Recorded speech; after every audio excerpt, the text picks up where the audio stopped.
knew a lot of guys that reminded me of McLovin. In fact, some of them were some of my favorite people in the world, some of my best friends. A sense of unearned confidence and a bit of charisma when it came to the ladies or whatever endeavor it was that they wanted to get into. I felt like I could connect with that character because I was already such a big fan of people that he reminded me of. And then after that movie was over, maybe for like a year or two, I saw the guy who played him in a few other, things, but it was like, that was it. The guy was just gone. And it was incredible to me because he did such a good job. And as far as just like that guy to stick into the nerd role in a movie, he just was so perfect. And it wasn't like this overbearing, pseudo intellectual kind of nerd or just like really neurotic or anything like that, but more of like the chill, I'm kind of nerdy and I don't really give a shit and I'm still going to be fun kind of characters that he played that I knew guys like this, right? They weren't the Michael Ceras or anything. They were more like this guy. So I really wondered what happened to him. And it's interesting that recently patrickcc, I think a couple days ago, put out a video called McLovin Got What He Deserved, ... Life After Superbad, which makes me think maybe there is like a solid reason why this happened. Maybe there's some fuck shit that I'm unaware of that went down with this guy. I have no clue, but I guess I will stop running my mouth and we will check this out and we'll talk about it afterwards. Let's do it.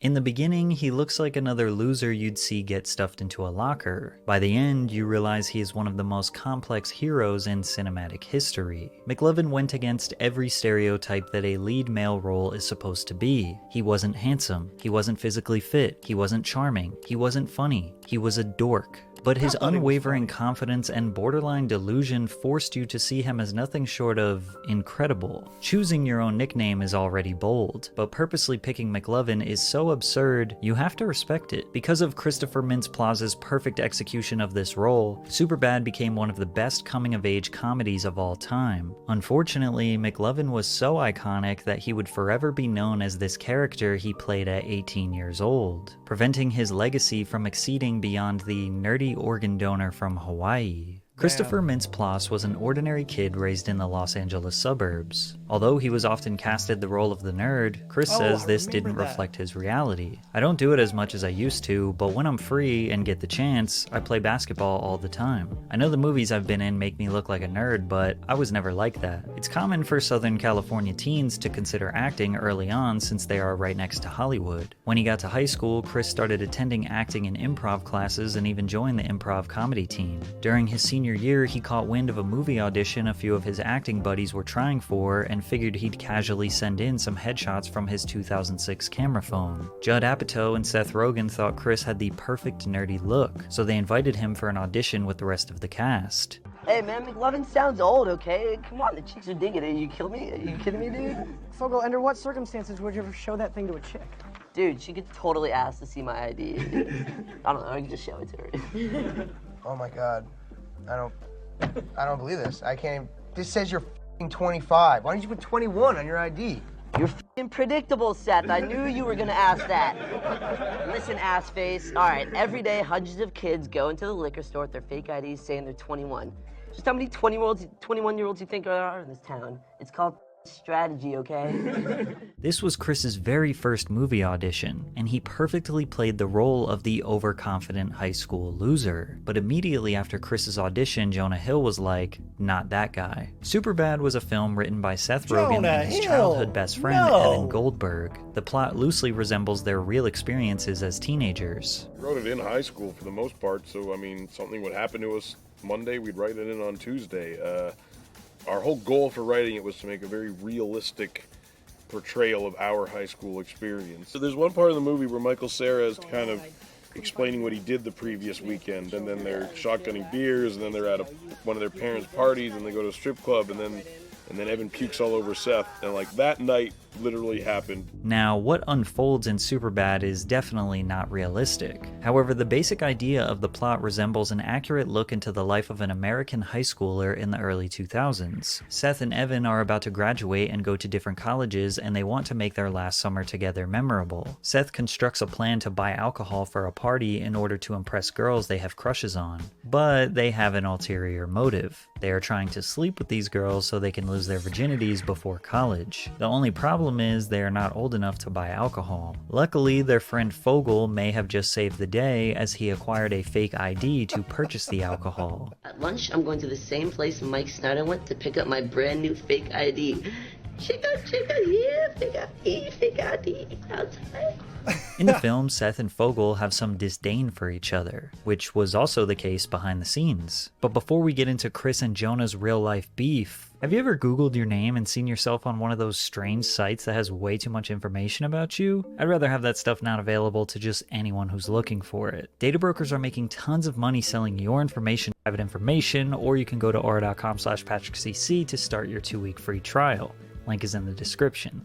Thanks, Aura. Seth Rogen remembers the animosity between the two. Jonah effing hated him, says Rogen. He was all over Jonah's lines, completely disrespectful of the process, probably due to a lack of experience. Then Jonah said, Chris just immediately shut me down. So combative. I was really annoyed because this guy wouldn't let me say anything. He was, irritated by him. I think he felt that Chris was, kind of getting the better of him comedically. Stopping Jonah, kind of blocking Jonah's, funny jabs. In a feat of writing genius, Rogen realized that Jonah and Chris butting heads made their dialogue so much funnier. It's true. It's okay, I don't like you. Their constant bickering and insults perfectly represented a typical teenage boy's friendship. Rogen and Goldberg felt that there were no high school movies that were really capturing what teens were experiencing. No teenagers talking about drinking and getting laid, in the foulest terms possible. So we wrote one, basically. Superbad can be credited with popularizing raunchy terms into regular vernacular. It was the first movie to use the term finger fuck, which would go on to be used in rap songs by Tyler the Creator, Lil Wayne, Logic, Migos, and countless others. DTF, or down to fuck, was a catchphrase that Jonah Hill randomly said while he was improvising that ended up becoming a popular slang term. She looked me in the eyes and said, Seth, Mom is making a puby salad and I need some Seth's own dressing. She's DTF. She's down to man. P and Vg. She wants to man. But easily the most iconic word, phrase, or name from the film is McLovin. Seth and Evan said on Reddit that they came up with the name McLovin in the original script that they wrote as 13-year-olds. In the film, the character's name is Fogel, which, as many of you know, is the geek that tries hard to be cool. Gangsters, what's up, guys? But when purchasing his fake ID, he can choose any name he wants. So he decided to pick the most badass name he could think of. It's flawless here, dude. Check it out. Look. McLovin? Man, why does it say McLovin on it? Well, they let you pick any name you want when you get down there. Fogel's dead set on McLovin being a great name. Combine that with his witty jabs at Seth, and he totally shifted the audience's feelings towards him.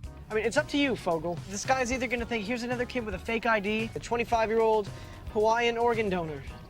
Okay, so what's it gonna be? I am McLovin. Yeah. McLovin becomes an audience surrogate here. They relate to the feeling of being proud of an idea, but having someone like Seth constantly trying to bring them down. McLovin can't even wear a vest without Seth attacking him. Despite the constant hate, McLovin wants to be the boss, the hero, the man they can rely on to get the alcohol for the boys and the girls. But that's not how Seth sees it. Seth treats him like the fall guy. If McLovin gets caught with a fake ID, Seth and Evan won't get in trouble, and they can come up with another plan to win over the girls. I think this is a major reason why his character became so beloved. Despite being treated like crap, all of the stakes of this mission are riding on McLovin. He is taking on multiple different archetypes that are quintessential to the progression of the plot. The cops then arrive at the liquor store and he has to be caught, right? I mean, surely they don't think his real name is McLovin and that this has got to be a fake ID. But no. They think his name is actually cool. They don't view him as a nerd, but rather an interesting organ donor from Hawaii, which sets up the rest of the movie for McLovin to just be unapologetically himself. Hey, did she say we're gonna get to shoot somebody or something?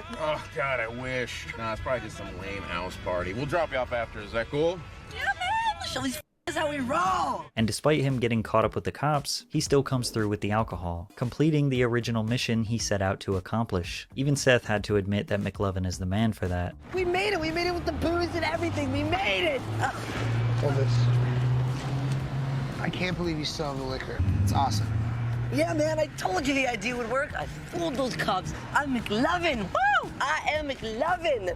As if the story couldn't get any better for McLovin, he is the only one out of the three that ends up getting laid. And since he was 17 years old during the film, his mother had to be on set watching her son perform his first sex scene.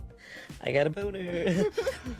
Good. And why not just put the cherry on top? He gets dragged out of the party fighting the cops, which impressed all of his peers, then ends the movie guns blazing. Break yourself, fool!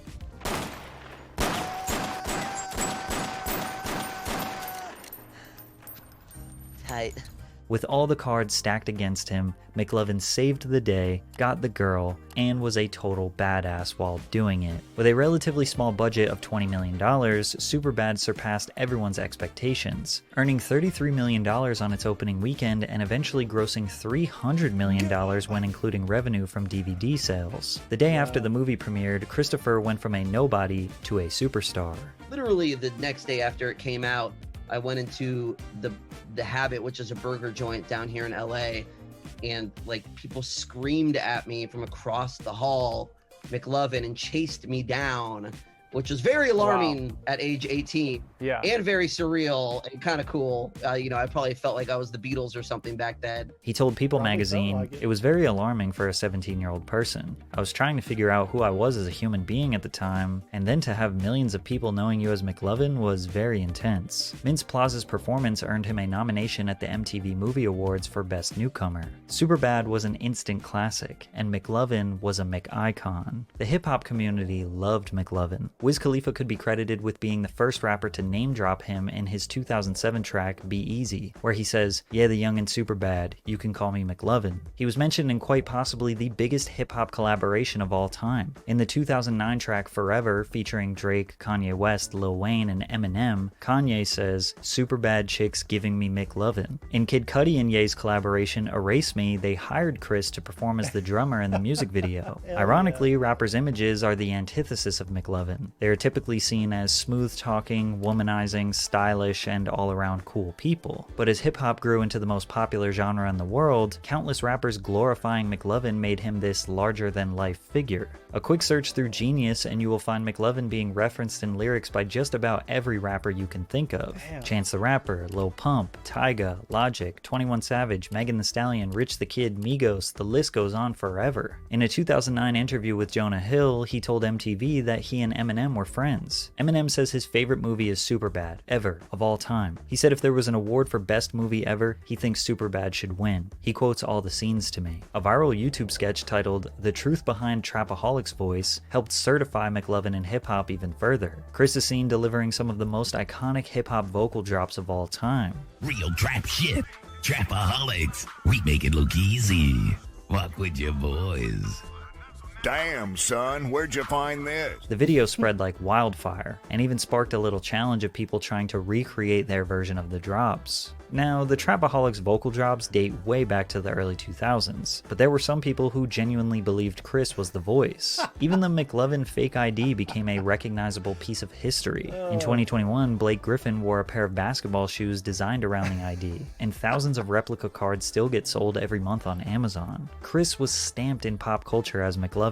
He was a beloved icon, but as you can imagine, this made it very difficult for him to outshine the legacy of that role. Immediately after Superbad, Chris got a ton of visibility from Jimmy Kimmel when he was invited to do a comedic music video sketch that was jam-packed with A-list stars: Matt Damon, Ben Affleck, Robin Williams, Brad Pitt, and McLovin. He quickly secured another nerd role in the comedy film Role Models, alongside Paul Rudd and Seann William Scott, which generated nearly $100 million at the box office. Then followed that up with a tertiary role in Year One that just barely broke even in the box office. But his second most successful primary role was in the 2010 film Kick-Ass, which was about a nerdy high school student who decides to be a superhero even though he has no powers, training, or reason to even be a hero. Chris played the superhero Red Mist, and the film was a huge box office office hit, earning about $100 million. Throughout the 2010s, he was a go-to tertiary character for comedy films. Pitch Perfect, This Is the End, The To-Do List, Neighbors 1 and Neighbors 2 were all big films that he can be seen in.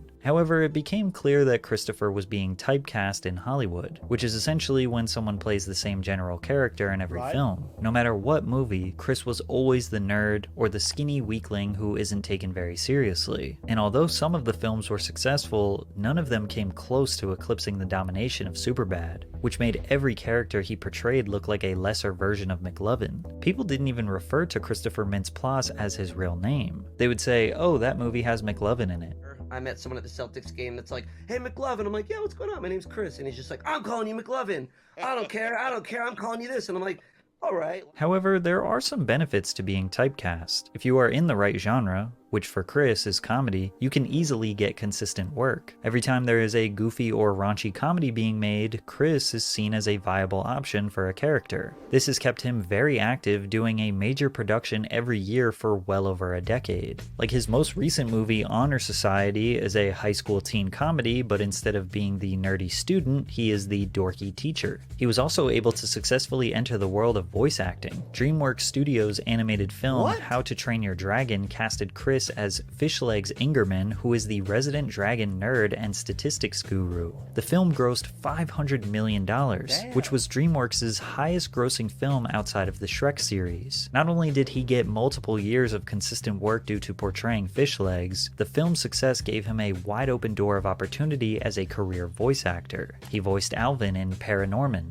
another $100 million success. He voiced King Gristle in DreamWorks' Trolls, a $350 million box office smash. He also earned a lead voice role in Blarkinson, which is a highly rated Comedy Central animated series with a cult fan base. But the other benefit of being typecast is that roles don't require much prep work. He shows up, performs as the character he always does with small changes, and collects a paycheck. This gives him a lot of free time to hone in on other passions, like music. Plasse invested some of his Superbad earnings in a drum kit to play in his band, the Young Rapscallions. However, after 8 years and only one EP, the band came to an end when the bassist decided to quit, but he didn't give up. Chris started a band with his childhood friends called Main Man. The indie alternative band grew up together in California. They found their sound by combining indie/psychedelic rock with surf and turf funk, which is a common sound from the Southern Cali area. Main Man has released 2 EPs titled Mistaker in 2017 and another in the same year titled Social Security Party. The band was never really able to get off the ground, and once the pandemic hit, that was kind of the end of their dream. But Chris's passion for music and performing is far too strong to quit. By mid-2021, he started playing in the band Bankweller and is still touring with them to this day. While some might think Christopher Mintz-Plasse's career is lackluster since he was not really ever able to surpass the legacy of McLovin, others look at his career as a massive success, being able to land multiple roles in TV shows, movies, and animated films every year since 2007. And on top of that, touring with a successful band and getting engaged to his longtime girlfriend. He is only in his mid-30s and likely has a long, consistent career ahead of him. He might even be able to outdo his 17-year-old role. But the best part is, he doesn't hate that we all love McLovin.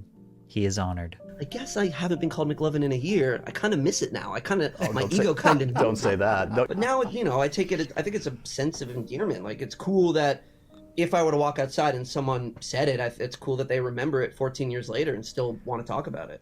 Man, that was way different than the title suggested that he got what he deserved, because, I mean, that made me think for some reason something negative. But it was positive. And damn it, Jonah Hill. What the fuck, Jonah Hill? What the fuck, Jonah Hill? I mean, I guess he was... Look.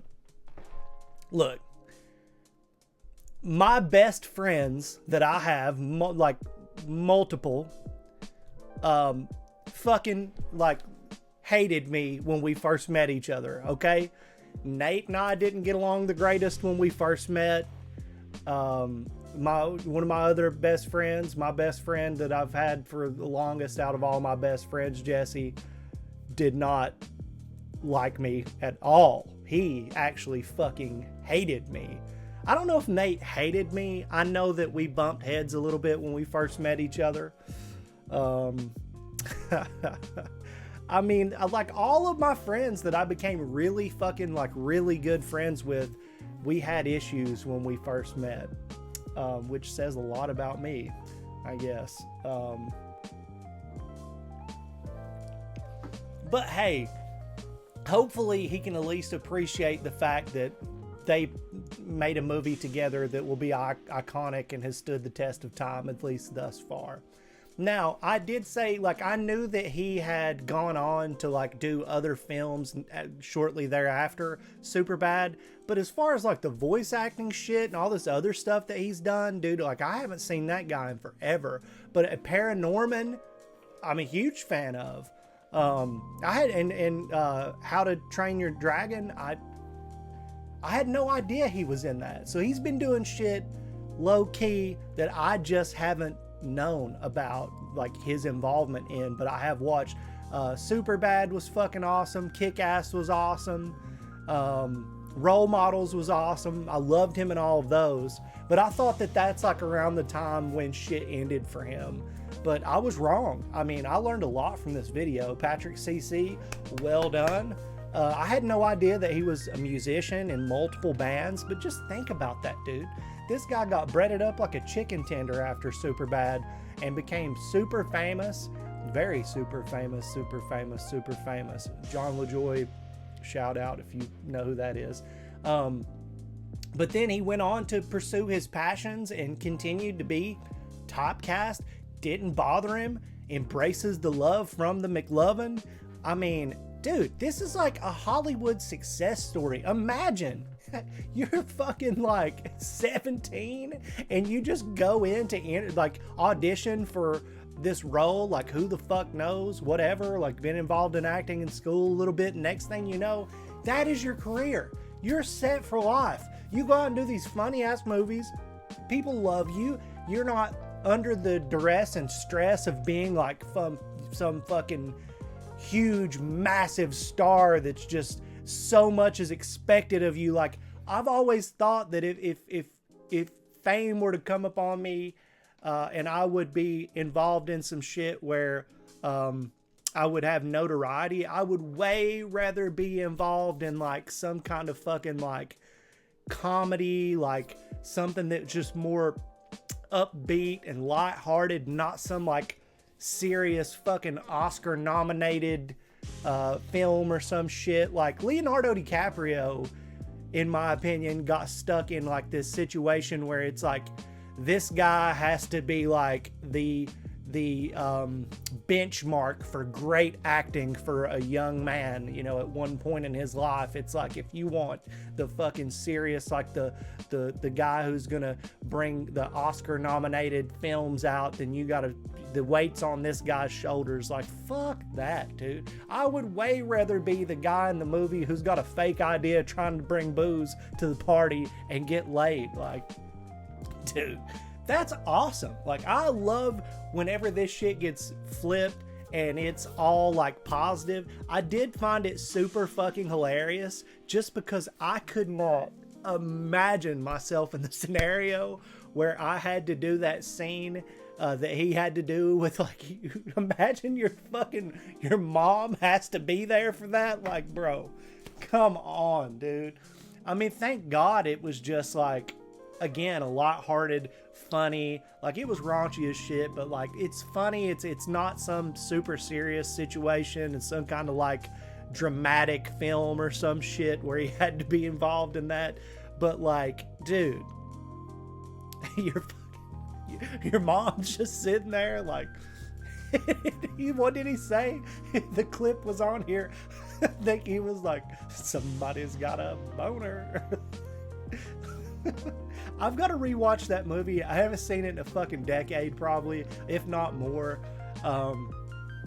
But man, what a badass video. What a blast from the past. And it's good to see that that guy's doing well. I hope that his band is kicking ass and the tour's going well. This was just an enjoyable video to watch, and I hope you guys enjoyed watching it along with me. patrickcc kicks ass. Go subscribe to his channel. He's doing the damn thing. Thank you guys for hanging out, and I will see you in the next one. Bye.